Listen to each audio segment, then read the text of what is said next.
If you have been blessed, challenged, or angered by Theology and Raw and you want to spread the word, you can do so in three ways. Number one, you can leave a review down below. Number two, you can spread the word about the podcast on your social media accounts. Number three, if you have the means to do so, you can support the show financially for as little as $5 a month through patreon.com/theology in the raw. Get access to lots of premium content, including monthly Q&A podcasts that I record for my Patreon supporters. My guest today is Peter McGowan. Peter is one of the founders of PlainJoe and Storyland Studios. He's a champion of bringing clients' unique stories to life by broadening their vision, vocabulary beyond words, and helping shape the cultural influence of their organizations. He's worked with a number of well-known organizations such as Disney, Universal Studios, Lego, and others. I brought Peter on the show because this guy is very knowledgeable about all things technologically related. Okay. And I told him ahead of time, I said, I don't have a specific direction for this conversation. He knows a lot about the future of everything, and I just had a bunch of questions. So that's where we took this conversation. It wasn't planned out, really. We ended up talking a lot about Elon Musk, Tesla, self-driving cars, Neurolink, space travel, and many, many other interesting things. So please welcome to the show for the first time, the one and only Peter McGowan. All right, I'm here with my friend Peter McGowan. Peter, thanks for coming on the podcast. This is long overdue. We talked about this kind of off and on for the last 6 months or so. But why don't you start by telling people who you are, what you do, and then I just got 1,000 questions about the whole tech world, the future of everything, and you just every time I ask you a question about it, you seem to have a really thoughtful response. Like you more than dabble in all this stuff. So yeah, tell us a bit about who you are. Yeah, I help lead a communication design group called Storyland Studios, and we help people tell their story using a broader vocabulary than just traditional kind of writing or words spoken. It really is this idea that we're cut from the Walt Disney cloth, and the idea is that everything speaks. So there's kind of three major areas we look at. We say a story that walks away with people, or strategic storytelling. A lot of times that's like branding. But for us, a brand isn't so much about logos, fonts, and colors as it is an emotional response. So how do you feel when you say Disney, Apple, Nike, Starbucks? And then the second area is story that doesn't walk away with people, called spatial storytelling. And we actually are a licensed architectural firm, and we get to dabble in that quite a bit. And really the idea of creating what we call as a sense of place. So where the story unfolds often is just as important, if not more important, than the actual words being said. The context of the words mean everything, right? Yeah. So like if you're around a campfire and you say fire versus you're alone in the bedroom and you yell fire, it's like two totally different contexts, two totally different things. But the idea that even when we look at scripture, the Bible, like the context of the stories is so important and really changes the meaning of it. Yeah. When you look at like Jacob's well or the steps of the temple or whatever. And Jesus was a teacher along the way. And a lot of times where he told the stories really made a big, big difference. And then the third thing is story that people actually interact with. And in today's mass media culture, interaction is just huge. Interactions happen naturally between two people, but now when you talk about social media and all these platforms and all these things, the idea that people are interacting with their brand through an app, through a website, however that culture is conveyed is really kind of key. So we've had a lot of fun over the last 20 years coming alongside all sorts of organizations, big and small. We get to work with some of the largest, most recognizable brands in the world, all the way through to small mom and pop ministries helping with human trafficking in Thailand and just saving kids one person at a time. So it's a blessing for us. Did you work with so what are some of the names that people would recognize? I know you don't want to show off or whatever, name drop, but just to give people context. So you work with Lego, right? Yeah, it's hard too because I'm a part of a much bigger team. It's not just me. Sure. A lot of times my role and involvement is really limited, but the brands that we've worked with on a large scale that's most recognizable is like our team built Hogwarts Express, the train at Universal Studios that everyone takes their picture in front of. That was actually built out in Southern California and shipped out to Orlando. But yeah, we work with Disney, Lego, a lot of work here at Legoland in California. But then even like Mars M&Ms, during the COVID shutdown, we got pulled into quite a few interesting projects with Mars M&Ms, looking at their guest experience and their loyalty program, their store experience, and a bunch of things like that. Okay. Have you always been like a creator like that? Has your mind always worked that way, like with branding and storytelling and Yeah, you know what? I think there's a thing that we say is we call them natural branders. I think no matter what, everyone is creative. I believe our God is the God of creativity. I believe everyone is creative. Everyone starts, coloring outside the lines when they're born. They start coloring on the walls. Yeah. They're told not to. That there's one answer that's in the back of the book, and stay inside the lines type thing. And I was definitely wired to color outside the lines. My mom, I mean, a bit of a sordid upbringing, but our dad had left us. We were relatively poor. We were on welfare for a while. But I remember watching TV and there'd be some toy, and it was like I forgot. One of my, there was a GI Joe truck or something like that. I'm like, oh, I want that, but it was like $50. Might as well have been $500 or $5,000. So I remember my mom took me. We went to Goodwill and we found a Tonka truck that was yellow, and she got a $1.50 can of black spray paint, and we just spray painted this Tonka truck black, and that became my GI Joe mission truck, and I was the only one to have it. And it was just like, how can we don't have $50, but we have $5. How can we kind of pull it off? My mom always stretched our imaginations. And I remember one of the key things she shared with me one time is we were watching It's a Wonderful Life. And there's that line, if I only had $1 million. And I remember looking at my mom going, yeah, if we had $1 million. And she just looked at me and she's like, yeah, if you can't manage a little money, you can't manage a lot. And that just stuck with me all these years. And it's not about how much money you have and how many resources you have. That goes into the conversation we were having before about SpaceX. I mean, they were giving Boeing had a year head start and $1 billion more. I'm not going to butcher these numbers, but it was like, SpaceX had 2.3 billion and Boeing had 3.4 or something like that. And but because they were put under this kind of creative pressure from NASA, never doing it before, all these other things, and a lot of it to do with their thinking process. It's crazy that they not only leapfrogged Boeing, but they are actually shuttling people safely back and forth to the International Space Station. And the Starliner still literally can't get off the launching pad right now. It's like, they still haven't made it to the International Space Station unmanned. It's like crazy. Wait, so SpaceX. So this is Elon Musk's one of his many hobbies, yeah, SpaceX, right? Yeah. And so it's the dragon. And you're saying his technology has surpassed Boeing? Yeah. So Boeing is literally, I mean, it's kind of embarrassing, honestly, because they literally, the Falcon Heavy is new rocket technology, right? They just developed it with SpaceX for the last 10 years. Boeing was reusing the solid rocket fuel boosters from the space shuttle. I mean, they weren't reinventing anything. They're just repurposing, and they still couldn't do it. It's just, yeah. And a lot of it is just their mentality. I think a lot of time we talk about thinking. Thinking isn't just, using what's tried and true, what, was worked in the past and repeating it. Yeah. And thinking is also not trying new things just to try new things. Right. Thinking is taking the balance of the two, taking what worked and what could possibly work, and thinking through how do you merge them together and how do you actually innovate and move forward. But yeah, I think the way NASA treated Boeing and everything like that, they were trying to lean on a lot of their old things. I mean, everything from the flight suits to how the rockets went up and the whole flight system. But SpaceX is like, hey, we want to do this. We want to make it so it's totally autonomous. A cruise for the astronauts, but then also thinking through the future of space tourism and travel, and the idea that, I mean, like we were just saying, like I could hop into a rocket in LA and land in Australia in an hour and a half, 2 hours, rather than flying halfway, around the world for 18 hours. And how do we do that? Just by going way higher? And I'm going to ask a lot of dumb questions and probably use the language in a weird, dumb way. So, how would somebody do that? Why can't we do that now? And what would that take? Yeah, so it is interesting because a lot of it has to do with just how many air resistance, and planes could only travel so fast. Okay. And actually, it's kind of funny. Planes used to travel faster. They've slowed them down in order to get efficiency with fuel efficiency.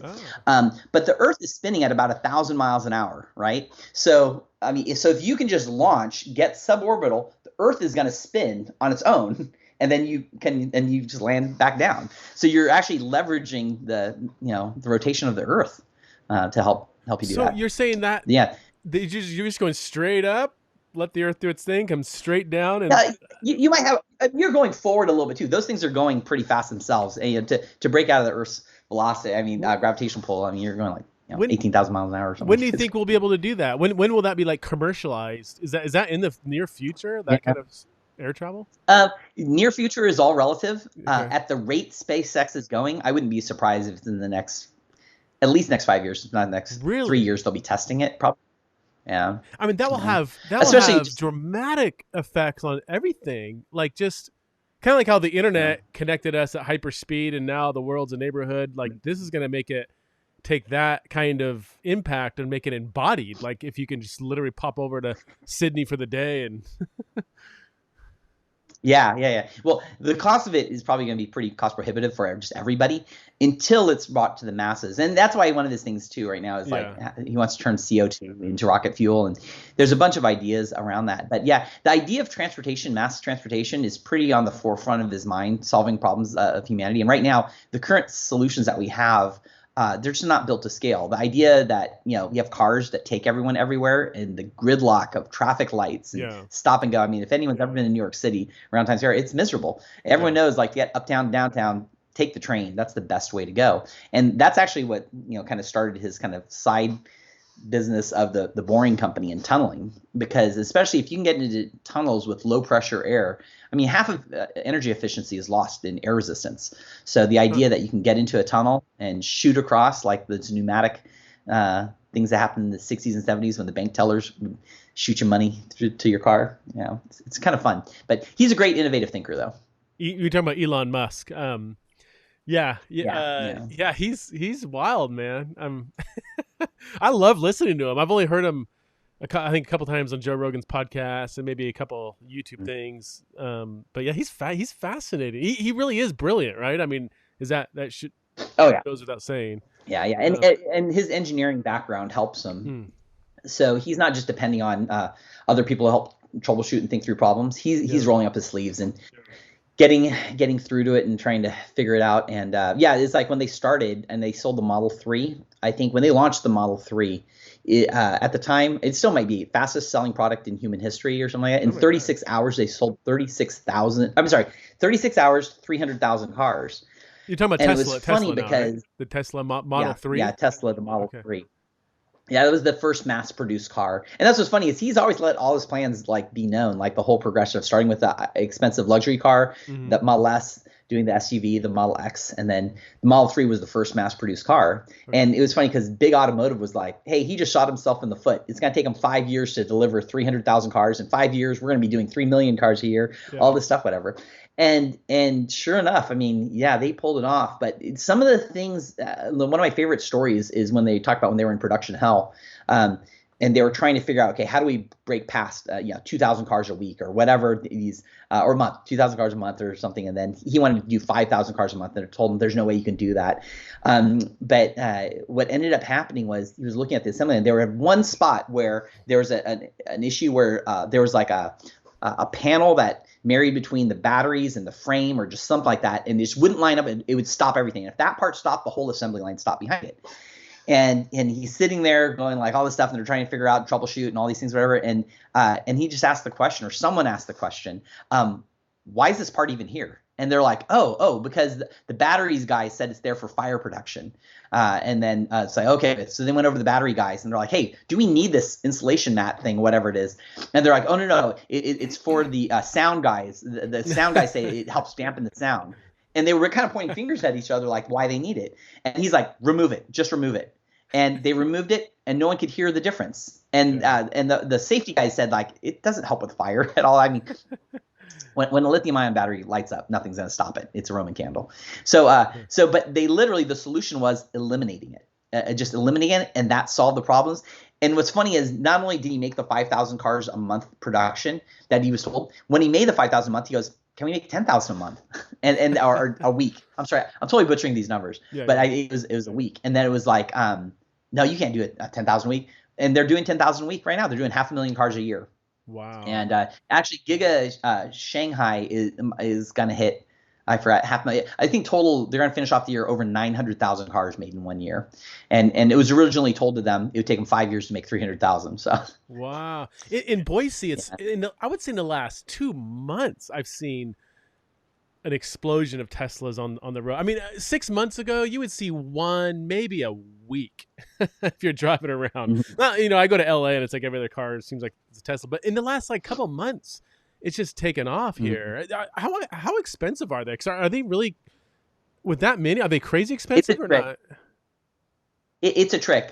So the reality is it's numbers. It's just like sales and all this other stuff, how you position it. Yeah. The base cost, I think, was supposed to be $39,000 for the Model 3. Oh. The trick is you can't get the base model, right? Okay. And especially like when we originally got ours, I'm going to butcher these numbers, but basically $39,000 and a $7,500 tax rebate. So $32,500. Wow. And you don't have to deal with all the maintenance, no oil changes, no timing belts. Literally, I've had a Tesla now for 6 years. The only major thing has been tires, windshield wiper blades, and windshield wiper fluid. That's it. Wow. Okay. Everything else is, and that's a part of his model. And that's why the auto industry is so against Tesla. They want to do away with the traditional car dealership model. It reminds me of Reed Hastings, when he was trying to sell sell Netflix to Blockbuster. Yeah. Did you hear about that? No. Yeah. He was trying to sell it to him, and based on valuation, at that point, I think they had just broken even making money on the DVDs, mail order DVDs. But he was basically, and it happened over several times, but there was one time when they were in the boardroom, and he was literally laughed out of the boardroom, and the guys were like, "You don't even know our business," and they're like, "What are you talking about?" And it was something like 15 or 17%.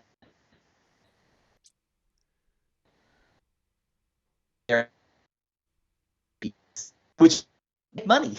And it's just funny because 5 years later, Blockbuster's out of business and Netflix, they've done okay. Yeah. But the idea of innovation has not been kind to the assembly line process and how things used to work. And that's the same thing with the automotive industry.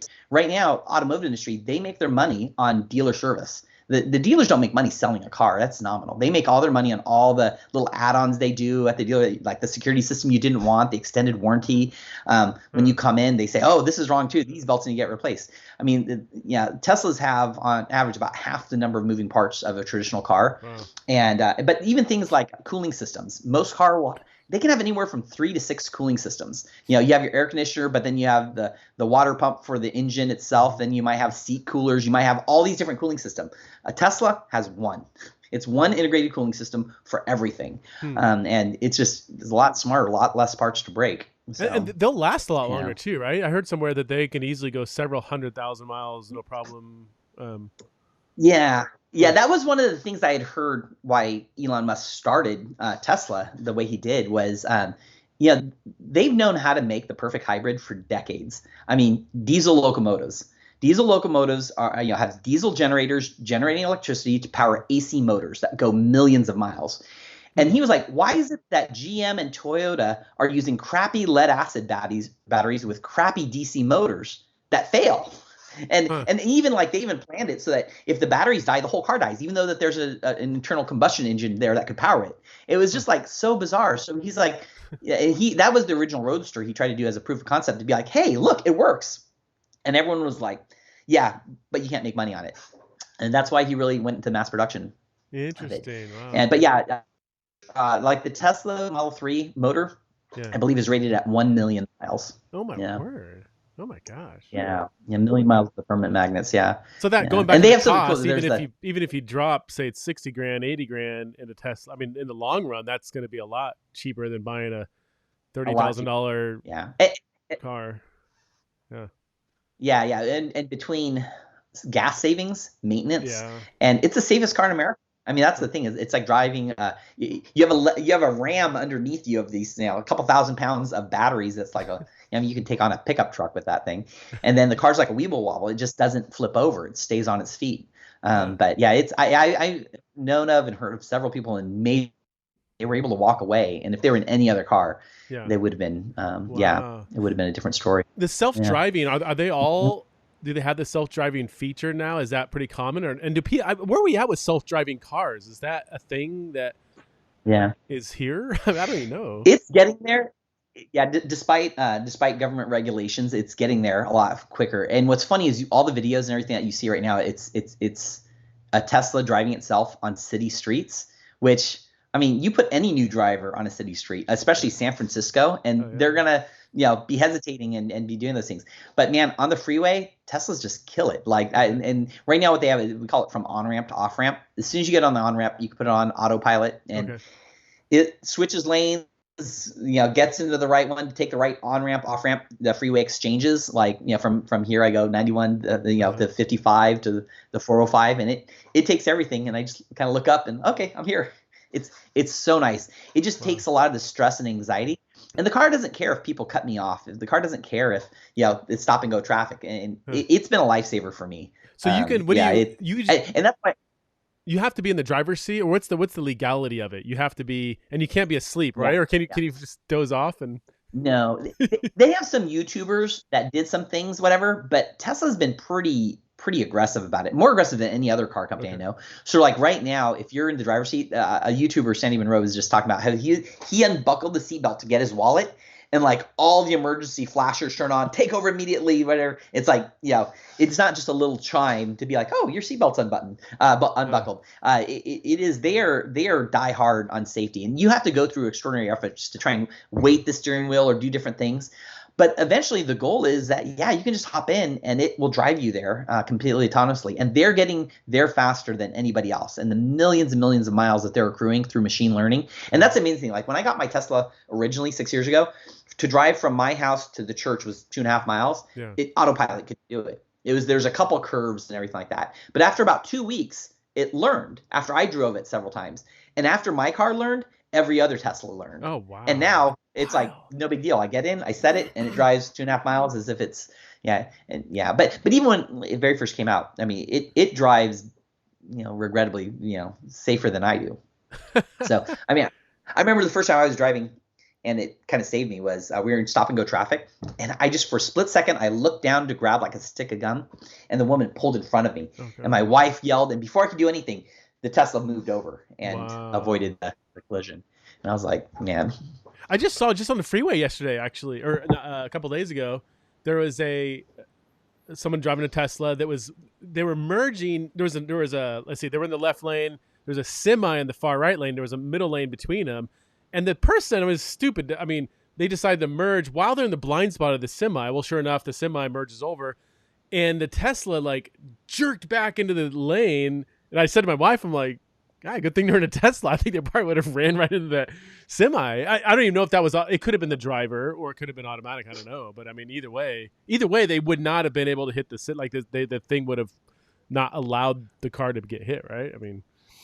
Yeah. Well, it avoids it at all costs. Yeah. It's avoidance systems. I mean, I can't tell you. I mean, at least 8 times I know that the car has helped me out, and kept me out of harm's way. That's why I have a relatively high confidence in it. But especially when I enter into a construction zone or any sort of type of things, if I'm in somewhere new, I'm paying a lot more attention. But when it's the same bit of roadway that I'm doing like every week, I'm a lot more comfortable with it. But yeah, it's pretty remarkable how quickly it's learning and how much better it is. I mean, it's a magnitude better than it was a year ago, and it just keeps getting better. So can you like sit there and email, watch a movie? I mean, you can as long as you're not asleep. Are you allowed to do whatever? Yeah, read a book? On its entertainment system, you can't watch a movie at this point. They just now released being able to play games, but you have to say that you're the passenger, so the passenger can play games and stuff like that. Okay. But yeah, I mean, there's no reason why you can't.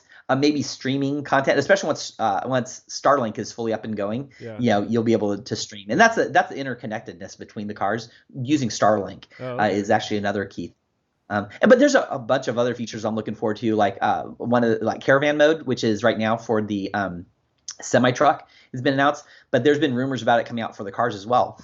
And what that does is, let's say I'm going to drive from here to Vegas. It's a 240-mile drive, and the idea is that if there's another Tesla going to Vegas, that I'll get in right behind him, and the cars will interlink, and I might be behind him just by a few inches, like a train, and I'll be able to draft off him, just like cycling, whatever. And you lose, just like birds. I mean, but that 50% of energy lost in wind coefficiency is gained. And when that car switches lanes, when that car brakes, my car will, respond instantaneously. So it's like we're a virtual train. And so that's going to help us. Not only do I have a 300-mile range, doing that mode, we might be able to go 400 miles or even further just by drafting off each other. And then the even funner part down the road is the whole idea that there won't be speed limits for electric cars.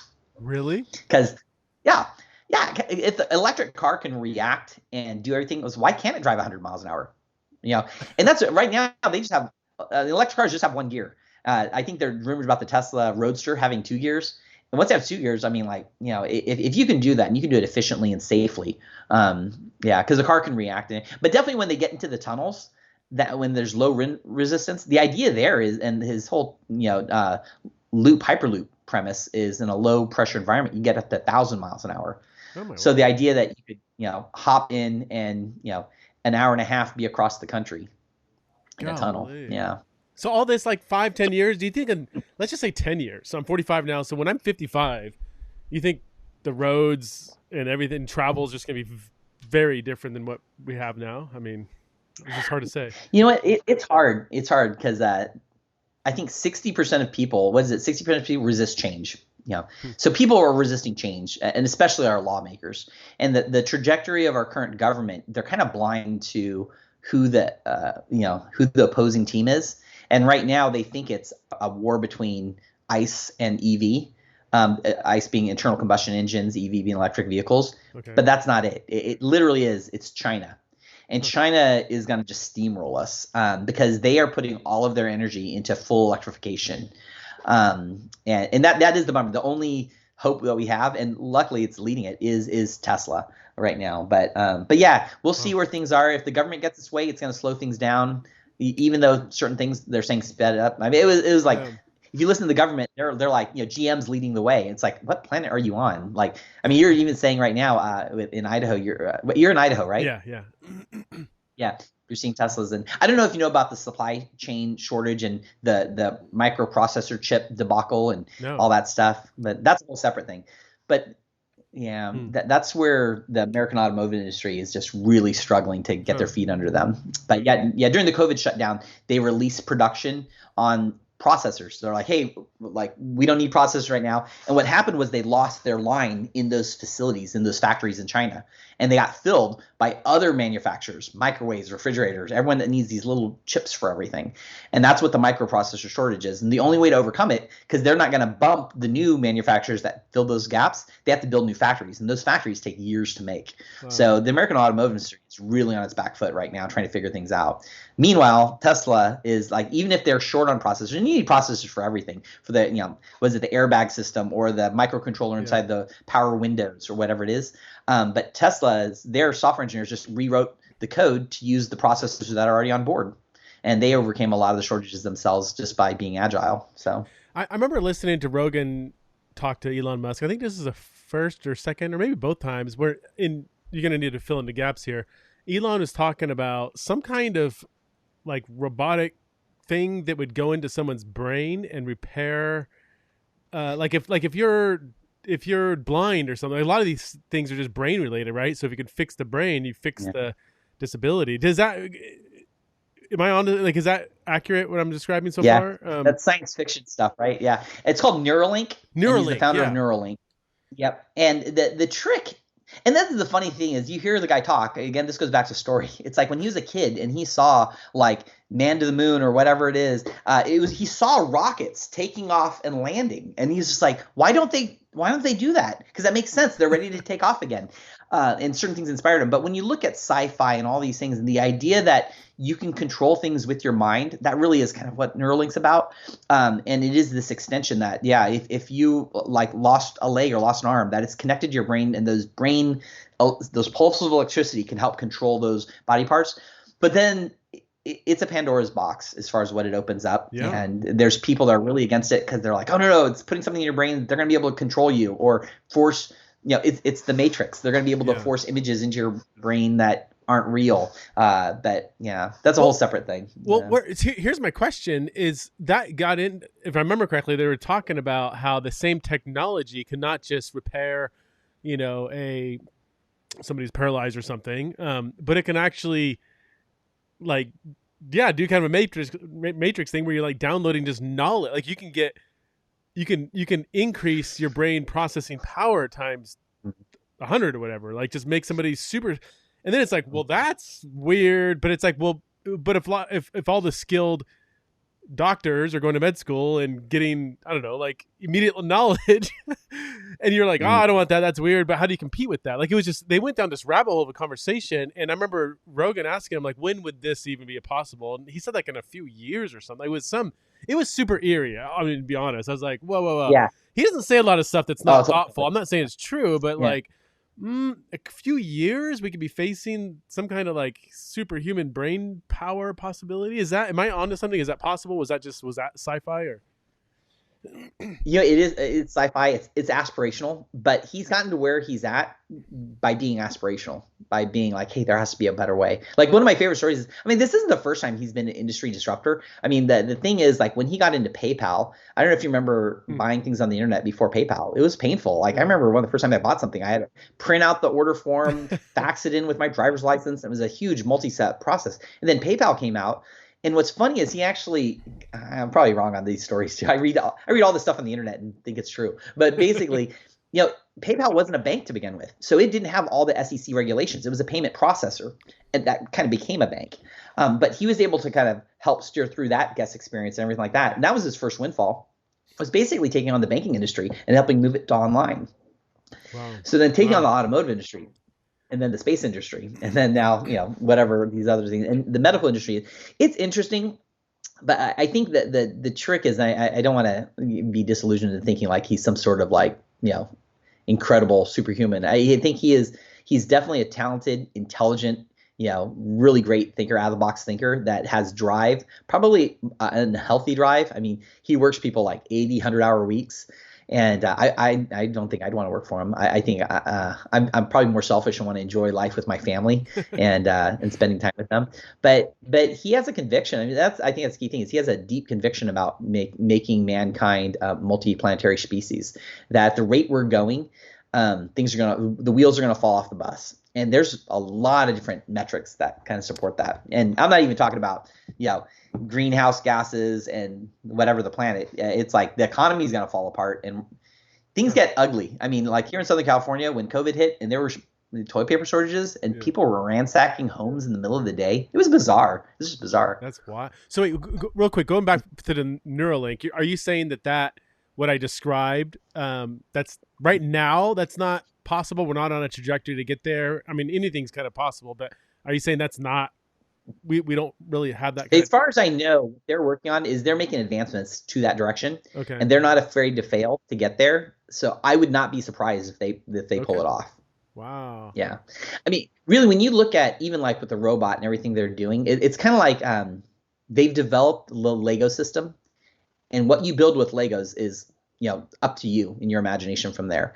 But they're really smart about how, like, when they built even the cars themselves are a robot with the vision system. And his whole thing of going vision versus laser is kind of brilliant, because he's like, how many human beings do you know with laser coming out of them? Yet with 2 eyes, they're able to adapt and do all these things. And that's the thing, is train the robots to do that. So when you're talking about a humanoid robot or any of these things, being able to use a vision system to control that is pretty straightforward. Taking that information and porting it into somebody's brain and helping them, because what is knowledge, right? It's the access of information. Different than thinking, what I talked about before. So you might have access to all this information. I don't know, be like Chuck, whatever. But the idea that you'll have muscle memory and you'll be able to perform tasks that you did, like, that's probably a little bit more out there. But if they could program and just make your muscles do whatever, I don't know. It's pretty science fiction. Yeah. But their ability to kind of move forward and not be afraid to fail will get them further down the road faster. What are some things that will be normal in 5 to 10 years? Like it's just a future of kind of everything. Like what, as you look at kind of advancements in technology or biotechnology or AI, like what are some advancements that are very likely to be part of our reality? I know it's a broad question, but Yeah. Well, I mean, gosh, man, this is like, it sends it all we're talking about is Tesla here. But the idea that mass transit is going to be radically transformed. I mean, this whole Hertz deal, the idea that people won't own cars, that my youngest son, he's like, why do I need to learn how to drive? It's like that, mass mobility will be something that people just, hail an Uber, hail a Tesla, hop in, it'll drop you off, you'll get onto a freeway that's a virtual train, that there are no stoplights. It's almost like ants just moving around. They all know where each other are, and they all are able to get us moved around. And you'll have that certain level of efficiency. And then when you talk about, I think the travesty right now is the consumerism. Everything right now is kind of a lot of things are being built towards consumerizing people, and that's what Amazon and Facebook or Meta is about. I guess that's why I probably have a little bit more faith in Elon Musk. Is like, he launches products just as jokes, but I don't feel like he's trying to consumerize me as much as like make my life better. And Tesla cars have actually made my life a lot better. Yeah, it's kind of surreal. So you think there'll be like self-driving Teslas acting like Ubers, where you just jump in and it takes you somewhere and there's no person in the car? Like that's a very likely thing to happen in the future, at least. Yeah. We're excited, especially for reinventing so much of spaces that people gather in. Because you look at throughout human history, the best places that people like to hang out, it's these outdoor spaces, these modern piazzas. And it kind of sucks. You have to get into the car and, be shuttled over in this tin can over to this other thing, or all these other things. But the idea that parking lots could go away, because instead, like if I'm going to go to the mall or go to a movie, I'll drive my Tesla, it'll drop me off, then it'll drive away, go charge itself a couple blocks away. But the parking spaces and all the things that were right there can be converted over to more human-centric activities and gathering things. And and that's where I think people miss, like, I actually was just talking to someone earlier about the church and how they gather. And it's like, the modern church on these buildings in suburbs that are very single use to be used one day a week on a Sunday, to be empty 6 days a week is pretty sad. Yeah. But the idea that urban spaces are going to transform themselves and people will be able to go and gather and connect in them in the future is really kind of key to as we're moving forward. And our heart is actually to help serve like local communities and developing what we call mixed use spaces. So it is spaces beyond just one single use, and the church is definitely a key organization in that we're trying to serve. Or we are serving. With a lot of technology, it does seem that it's not fostering community. It's kind of warring against it and fostering individualism, and even just the change in the way cities are constructed. I remember when I lived in Europe, it's just everybody walks everywhere, and there's such a the local baker, the local what's the meat person, the butcher, the baker, whatever. Like, and that really was kind of like that to some extent. Like it was just everything was just like, I don't know, you're just around like your community. We're here, you shop 10 miles away and you drive 20 miles here and you go to church across town. Then you drive home and go into your garage, shut the door. And I don't know. It's just, I feel like advancements in just even city construction has moved away from community rather than toward it. But what you're saying, not just go back what you're just saying, is like this could be an advancement that actually fosters more connection and community rather than splitting us further apart. Absolutely. Yeah. It is that human scale that we like to build to. And you're absolutely right. And really modern zoning and the idea that you have like a shopping zone, a residential zone, an industrial zone, that's all relatively new. I mean, 150 years. I mean, it was out of the Industrial Revolution. The idea that master plan and zoning, you'd separate these things. That's not how people naturally gathered. For thousands of years, we gathered organically, just like the human body and your circulatory system. It's all interconnected. The idea that you have these things that are totally separate that don't connect and talk to each other, I mean, it's out of the single-use Industrial Revolution mindset. And again, back to thinking, that's that single way of thinking. And the trick with an assembly line is you don't want innovation. You don't want progress. That's the old Laverne and Shirley when they're on the bottling plant and things start going haywire. If you have to on an assembly plant, it's going to go haywire. But that's the push, is how do you balance the structure of an assembly line with the chaos of creativity? And that's good design, is the balance of chaos and structure. And what we're seeing is people are coming back now. And I mean, I remember when we started 20 years ago, people were like, oh, you're from California. You guys want to do all those outdoor things. We're in Boston. You can't do outdoor stuff. We're in New York. You can't do outdoor stuff. We're in Chicago. No way. Well, Chicago, Navy Pier, Millennium Park are some of the hottest places to gather. I mean, you go to the New York City, Central Park, Times Square, the High Line. I mean, people crave to be outside. And the funny thing is, outdoor spaces tend to cost like less than half, if not a quarter, of indoor spaces. So it means if you just use it half the time or a quarter of the time, it's cost effective. Yeah. But that's one of the things as designers, we really try and think about what we say is the space between the buildings. And so like even at Disney, the Walt Disney Company, they start thinking about it as soon as you pull on the property, or even more, as soon as you get off the freeway and you start looking at things. And they put over $1 billion into revamping Anaheim or Walt Disney World in Florida. It's the size of Manhattan. I mean, so as soon as you're on the freeway, you start getting that experience to kind of lead you through that journey. And what we're finding now is people are realizing, okay, yeah, we can bring these things back to human scale. But disrupting things around autonomous driving is a key to that. But technology in itself isn't bad. It's what you do with it that really is the key thing. human beings are, I mean, we are social beings. Most of us are, at least, right? And the idea that technology is going to replace that is actually kind of, if like online church is a big thing that people talk about, if online church can replace your physical church, you have bigger issues. If the online church experience is better than your physical experience, there are bigger issues to work through. But the reality is some of the largest gatherings in human history are happening right now all around the digital medium. Whether you talk about concerts or Comic-Con, 100,000 people flying in from all around the world to go to a trade show. I mean, yeah, it is like esports right now is just blowing up in the video game industry. It dwarfs all the other entertainment industries. And we're not finding – you do have the cases of people sitting at home, but, man, their social circles, and when they have a chance to get together and connect, they really do. You know, and that's what some of these esports lounges and stuff like that are just crazy how people get together. And it's like Top Golf type things. People will gravitate and want to be together. But the key is the drawbridge that gets them there. Mm-hmm. And technology has the opportunity to be a big role. But being intentional about it, it might the avoidance of technology. Kind of one of my favorite things is the best technology is totally transparent. You don't realize it's there. I mean, that's when the iPhone came out. Like, you know, one of the jokes was, I think Steve Jobs said in an interview, no survey, no one ever said, hey, I want a phone without a 10 key. I want a phone without buttons. Everyone said quite the opposite. But in his mind, he saw a preferred future where you had this device that could transform from a phone into a web browser, into a contacts, into all these things. And to do that, you had to have a plastic interface with no buttons. And he was able to see that future. But when it came out, I don't even remember AT&T and BlackBerry. All those are like, oh no, I mean, not AT&T, BlackBerry and all the Motorola, Qualcomm. They were like, no, you have to have buttons. But he was able to see that preferred future. And when they were talking about like a 2-year-old being able to pick up a phone and start using it, the technology was transparent. It went away, and he was able to naturally work with it. And I think that's the key is great technology. It takes time to get there, a lot of time and energy. It's not just a box you check off saying, hey, we have a website. It's like, no, what does that website actually do? How does it interact? How do you make it better? How do you iterate? Anyways.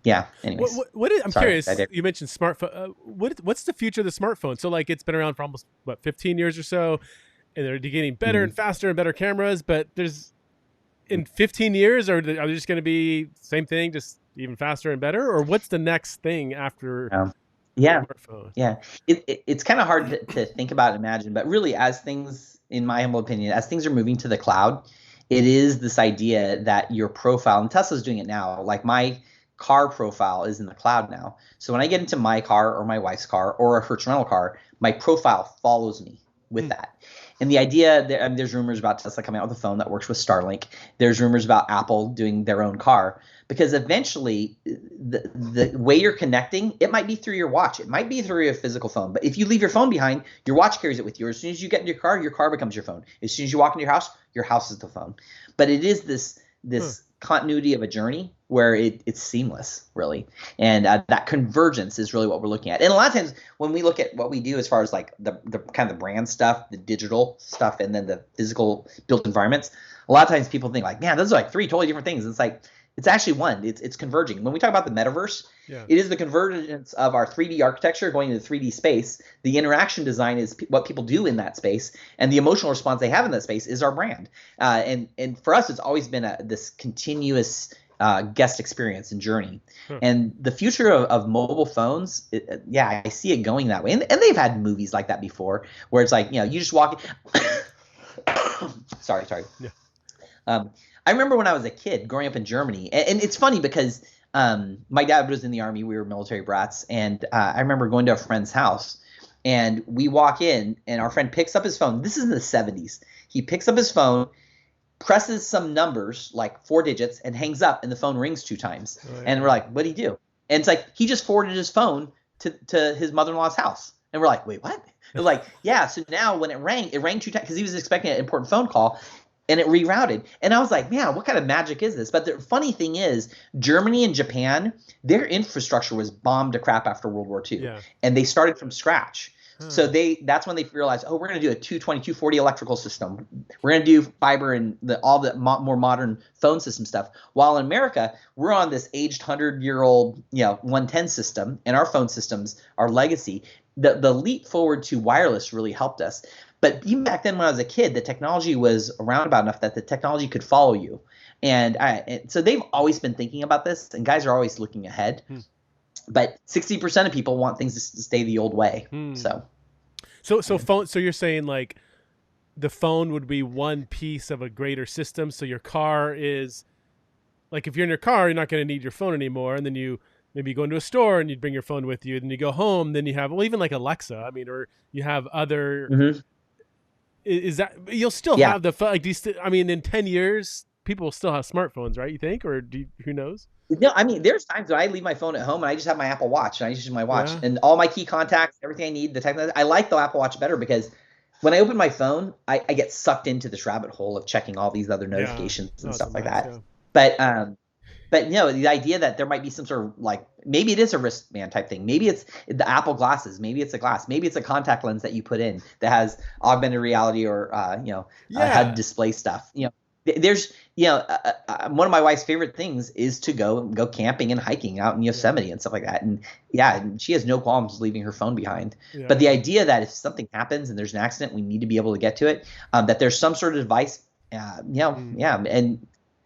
the idea that things can follow you along, and there might be, I'm just gonna throw it, maybe it's a Starlink phone that we use because it's satellite powered for hiking, and that's it. But does it have our contacts and it'll have contacts, but does it have like our calendar and all the other things that our smartphone has? Maybe not. Maybe it's just for calling in an emergency. But I think that future is going to be plastic. It might use that, but the idea that you can borrow someone's phone and it becomes your phone, and that's kind of the way Tesla works. It's the same car. They just software unlock features for it. Oh wow! What about biotechnology? You mentioned in passing like you have a contact lens or something like that. Like, is there any way that my smartphone will become part of me, like a chip implanted in me or something? Or I guess glasses like. Yeah, they were working on that stuff. Yeah, they were working on that stuff. I think one of my favorite, I love Kathy Wood with ArcInvest, and they have a whole genome kind of bio tech things that I follow on there and stuff like that. But people are trying crazy things and things that you see in science fiction movies, and they're very aspirational towards those things. And really, I mean, the way that we're created and the resilience of the human spirit to go after these things, I don't know if it's impossible, but yeah. It's pretty amazing how God created us to troubleshoot and figure things out. Yeah. And but yeah, they're figuring out how to get bioelectricity to power these things so they can just set it in, or it'll charge and it's able to go into your eye for 10 hours at a time or 3 hours at a time, whatever those things are. But Google Glass came out, and that was definitely what I would say on the bleeding edge. I mean, you were just throwing $1,500 away. I mean, but there was learnings from that. There's things that they learned, and that's what the cost of innovation was. That what did they learn from it? Okay. And eventually, I mean, right now, I mean, the Apple glasses, I mean, they're talking about something as lightweight as this, that you just put it on and it has a wireless link. And then right up here, you could see, I could see your information. I could ask questions like, how fast does the Earth rotate? And it would just show up on there for me. Kind of like Iron Man, like when Iron Man's in his suit, and like he's got all this stuff. Yep. Like, that's interesting. Yeah. You mentioned planet travel or inhabiting planets. Is that a thing? Is that actually, I mean, a possibility? Who would want to? Because there's no atmosphere or anything, right? I mean, you have to like live in a bubble your whole life, or. Yeah, and I think a lot of its innovation is what you don't know what you don't know, and the process of going to the moon and even establishing the International Space Station. So many innovations came out of that. Everything from, I mean, like its current cell phone technologies and microprocessor stuff, like things. Issues that they had to overcome to get there, it actually really did help, progress on Earth, especially in the medical fields and science fields, obviously. I think the pursuit of getting to the moon, some people think that's a fool's errand. There are people who want to do it. But the idea that you're going to figure out how to do that, and worst case scenario is you don't make it there. But the learning journey, the journey is the destination. Everything that they learned to get there and do heavy lifting and all the stuff, and even now the new Starship that they're building, the Starship is the key rocket that'll take 150 people from LA to Sydney cost effectively type things. Those are all the things that they're figuring out along the way to help innovate and get us there. But yeah, it's funny how things work though, because when Walt Disney very first did the very first feature animated feature Snow White and Seven Dwarfs. I mean, people called it. They were like, it's Walt Disney's Folly. They were like, people can't sit there and watch a full color film for 2 hours. They'll go into seizures. And it's like, they just didn't know any better. They didn't know until he did it and they were able to accomplish it. And same thing when he opened up Disneyland. They're like, oh no, he's throwing his money away. And the reality is we're in such a sterile society. He just wanted a place to go and make memories with his daughters. And now it's the largest human magnet in the world that people pay to go to. And they go there to make memories. And so I'm all for innovation. Going to other planets, I think the byproduct in that worst case is we're just going to come up with a bunch of new cool technology. Best case scenario is they actually make us multiplanetary, and then if an asteroid ever hits the Earth, or I don't know. I don't know. I don't know. Maybe God will send the asteroid to Earth and Mars and kill us all. But I think I have a different perspective on what thinking eternity, what that means. But I love the outside thinking and innovations happening now, and I believe that Jesus, when he came to this earth, he came as a storyteller, and he didn't just teach scriptures on the steps of the temple. The whole idea of parables was relating to people with where they were at. And I believe like we are called to be storytellers, and how that happens and how the church has used technology historically, whether it was in stained glass windows to convey the gospel to an illiterate society, or the commissioning of the Gutenberg press and the Gutenberg Bible to get the scripture into more people's hands, or when radio very first came out and Amy Semple McPherson leveraged that for the Foursquare denomination, or TBN leveraging satellite TV for the furthering of the gospel. Those were all huge technology innovations that they were early adopters on. So you're kind of already going there, but just to round out our conversation, help us think Christianly through all these things, advancements in technology. I know, brain technology and self-driving cars picking you up with nobody in them. Like people can get a little bit kind of freaked out, right? And certainly, you've already said it, but like certain advancements in technology produce more evil, and others can be used for more good. So how should Christians think through really the fast-paced advancement in technology?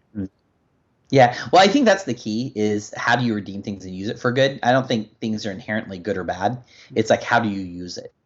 So, a car is not inherently bad. A drunk driver behind the wheel of a car is evil. It's how we use it. And I'm very much like in the parable of the talents, like, how do I take the talents that God has given me, not bury it and be like, okay, I'm fine. I'm just going to bury it and it'll be there when he comes back. But how do I actually use that and multiply it and be effective with it? In the parable of the talents, it was the guy that took risks and had a higher return that was rewarded.